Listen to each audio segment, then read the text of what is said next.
తెలంగాణలో global summit అత్యంత వైభవంగా జరుగుతుంది. ఈ రోజు గ్లోబల్ సమ్మిట్ ప్రారంభమైంది. మనతో పాటు మంత్రి వివేక్ వెంకటస్వామి ఉన్నారు. సార్ చెప్పండి, గ్లోబల్ సమ్మిట్ ప్రధాన ఉద్దేశం ఏంది? మీరు కార్మిక శాఖ మంత్రిగా మీ ఎజెండా ఏ అంశాలతో ముందుకు పోతున్నారు?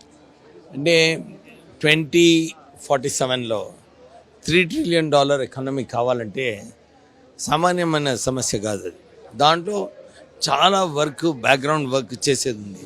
అయితే ఈ సమ్మిట్ వలన ఫ్యూచర్ నీడ్స్ ఏమున్నాయి, infrastructure needs, employment, skill force ఏమున్నాయి, అది నా మినిస్ట్రీలో వస్తుంది. స్కిల్ ఫోర్స్ ఇది మోస్ట్ ఇంపార్టెంట్. ఎందుకంటే ఎవరైతే ఇండస్ట్రియలిస్ట్ వస్తాడో, ఇండస్ట్రీ పెట్టినప్పుడు స్కిల్ ఫోర్స్ ఉందా లేదా, ట్రైన్డ్ ఫోర్స్ ఉందా లేదా అని చూస్తాడు. సో ఆ నీడ్స్ అవసరం. సో దానికి మన తెలంగాణ ప్రభుత్వము, మన లేబర్ డిపార్ట్మెంటు, మేము 115 అడ్వాన్స్ టెక్నాలజీ సెంటర్స్ ఈ రాష్ట్రంలో స్థాపించడం జరిగింది. 10 సంవత్సరాలు టీఆర్ఎస్ ప్రభుత్వం ఉన్నప్పుడు ఒక్క పైసా కూడా ఐటీఎస్కి పెట్టలేదు, అప్గ్రేడేషన్ లేదు, మెషినరీ చంక్ అయిపోయింది. సో ఇవన్నీ కూడా చేంజ్ చేయడానికి టాటాస్ వారితో సిఎస్ఆర్ ఫండ్స్ తీసుకొని సుమారు 4,000 కోట్ల రూపాయలు దీంట్లో ఇన్వెస్ట్మెంట్ జరుగుతుంది. దాంతోపాటు 540 మందిని రిక్రూట్మెంట్ చేశాం. సో ఈ రిక్రూట్మెంట్ వలన 2 లక్షల మందికి సంవత్సరానికి ట్రైన్ అయ్యి వీళ్ళందరూ బయటకు వస్తారు. సో వీళ్ళందరూ రెడీమేడ్ అనమాట.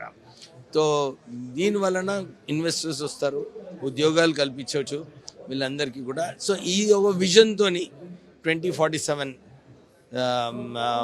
తెలంగాణ రైజింగ్ విజన్తో రాష్ట్రం ముందుకు వెళ్తుంది. ఇందులో ఎన్ని కోట్ల పెట్టుబడులు రాబోతారు? ఆల్రెడీ 1,00,000 కోట్ల కమిట్మెంట్ వచ్చింది. ఈ సెషన్ తర్వాత ఇంకా ఎక్కువ మంది ఇది చూసి వారు కూడా ముందుకు వచ్చి ఇన్వెస్ట్ చేస్తారు.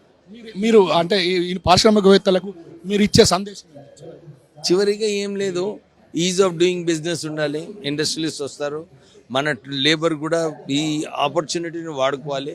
స్కిల్స్ అప్గ్రేడ్ చేసుకుంటూ ఇండస్ట్రీకి ఏది అవసరమో అదే స్కిల్స్ నేర్చుకుంటే తొందరగా ఇండస్ట్రీకి బెనిఫిట్ అవుతుంది, ఉద్యోగస్తులకు కూడా బెనిఫిట్ అవుతుంది. ఇది మొత్తానికి ఇటు ఇందులో వచ్చే 2047కు సంబంధించి ప్లానింగ్తోనే ముందుకు వెళ్తున్నాము.